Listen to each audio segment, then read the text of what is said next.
Welcome to the Deep Dive. We're the show where we really plunge into different sources to pull out the most important insights, the surprising facts. And today, we are taking on Walter Isaacson's big biography, Steve Jobs. It's pretty acclaimed. It really is a massive undertaking. Exactly. And this isn't just, a book report. Our mission here is to really extract the core stuff. Leadership, innovation, what made Jobs tick, how his mind kind of reshaped things. Yeah. It's not just Isaacson's view, right? The book came out in 2011, and it's based on, I think, over 40 interviews with Jobs himself. That's right. Plus tons of talks with family, friends, colleagues. Yeah. Even rivals. So it's incredibly thorough. You get a lot of perspectives. And I think for you listening, the real value is understanding how this one person, often quite contradictory, how he managed to just revolutionize multiple industries, not just one. Multiple. Computers, music, phones. Exactly. So our deep dive into the book, it really focuses on unpacking that vision he had, his famously demanding style, and that whole journey, the ups and the downs. The triumphs and the failures, yeah. The big question we're digging into is, how did someone with so many sort of intense contradictions drive such constant, groundbreaking innovation? And what can we actually learn from that complex genius? Okay, so let's unpack that. At the absolute heart of it, Jobs had this. Well, it was an obsession, wasn't it? Creating products that fuse technology and art. Totally. It wasn't just about function. Beauty was essential. He believed so fiercely in simplicity, elegance, and always the user experience. It wasn't enough for things just to work. No, they had to be intuitive. Delightful even. Beautiful just to look at. And that approach, that's a perfect example of what people now call design thinking, isn't it? Oh, absolutely. It wasn't about piling on features, it was almost the opposite, stripping things away to get to the absolute core of what a user needed, what they desire. You get rid of the clutter. Right. Jobs, that design wasn't just looks, it was how it felt to use, that whole experience. He'd insist that everything, even the stuff inside the machine nobody would ever see, had to be beautifully laid out. That internal elegance and that relentless drive for elegance that connects directly to his, notorious perfectionism. Oh, definitely. The book goes into detail about his almost maddening demand for excellence, which, okay, it could be inspiring sometimes. Sure. But it was often incredibly tough, even brutal, for the people working with him. You read some stories in there, you kind of wince. You do, but then you also read about these incredible breakthroughs that seemed impossible until he demanded them. Yeah, that's the paradox. Yeah. Which brings up his leadership style, right? It does, a really crucial point.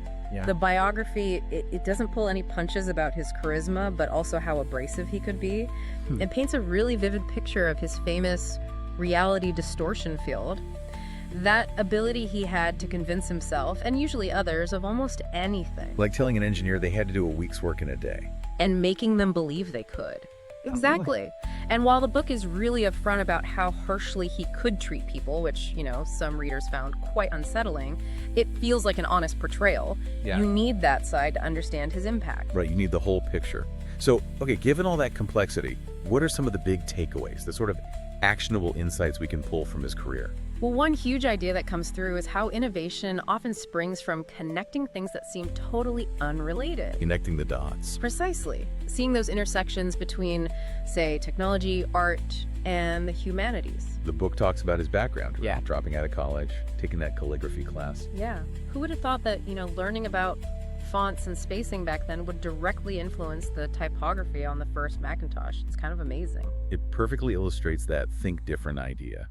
Don't just follow the path, challenge the norms, draw inspiration from unexpected places. Absolutely. Instead of just iterating, he wanted to revolutionize. And talking about strategy, he was a master of focus, of saying no. Oh, legendary for it. He understood that real power comes from concentrating your energy, not spreading it thin. Cutting projects. Ruthlessly sometimes. To pour all of Apple's resources, all the best talent into just a few really big, really impactful ideas. Remember when he came back to Apple? Yeah, he slashed the product line, didn't he? Dramatically. From dozens down to just a handful. Yeah. That let them concentrate and make those few products truly exceptional. That kind of laser focus is a powerful lesson for anyone, really. It really is. And another thing, he just got storytelling in business innately. He wasn't just launching a gadget, he was crafting a whole narrative around it. building drama, making every announcement feel like this pivotal moment. Totally. Those keynotes, they weren't just presentations. No, they were theaters. Exactly. He didn't just list specs. He told you a story about how this thing was going to change your life. He understood that emotional connection. The book mentions how much he rehearsed. Right. Designing every slide, every pause. Meticulously, like a playwright, building anticipation. And that mastery of narrative, that's what helped build such intense loyalty to Apple. It went way beyond just the features of the product. And a huge part of that Apple story, and Jobs' own story, is resilience. His path was definitely not a straight line. Not at all. The biography really highlights how his time away from Apple NXT Pixar was incredibly formative. Even though NXT had its struggles. Right. Despite the challenges there, and then the completely different learning curve at Pixar, those ventures just profoundly shaped him for when he returned to Apple, his second act. It's a powerful reminder that failure isn't, the end. It's often part of the process. A crucial part, even essential for innovation sometimes. He definitely learned things about humility, maybe focus, certainly, and the power of collaboration during those years away. Lessons he brought back. There's that quote from the book, I think it sums up his whole philosophy perfectly.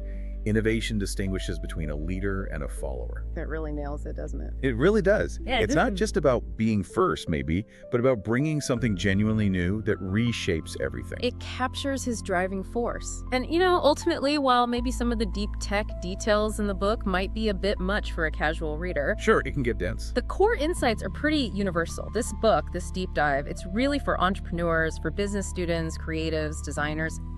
Honestly, anyone curious about Apple or just about how a mind like that works. A true visionary. Yeah. It's inspiring for sure, but also packed with these really concrete lessons on leadership, on having a vision, and just pushing boundaries. So there you have it. We've tried to distill Isaacson's incredible biography down to give you a concise, but hopefully pretty deep understanding of this really complex figure and the huge impact he had. We aim to get beyond just the surface facts. Right, pull out those nuggets that might actually inform how you think about things. So, maybe a final thought to leave you with.